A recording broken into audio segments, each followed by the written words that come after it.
G'day, I'm Ryan from Hoselink, and today I'm going to show you how to fix the trigger on your premium 7-function spray gun. First, use pliers to unscrew the brass cap at the back of the spray gun. Next, remove the spring and put it in a safe place.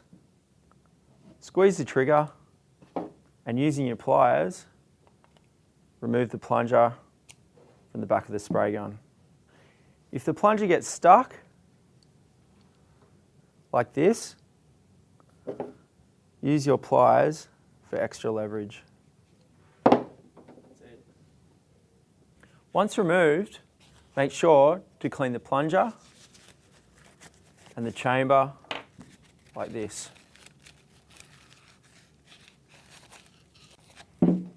If you notice a white calcium buildup on the plunger, then soak the plunger in vinegar for 5 minutes and clean.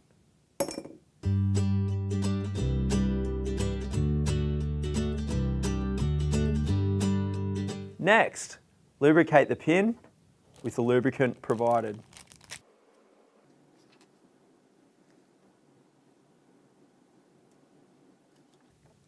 Now place the plunger in the back of the spray gun like this.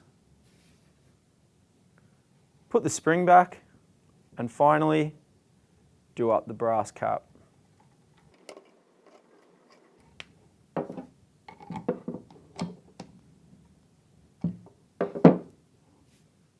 Pump the trigger and you're done.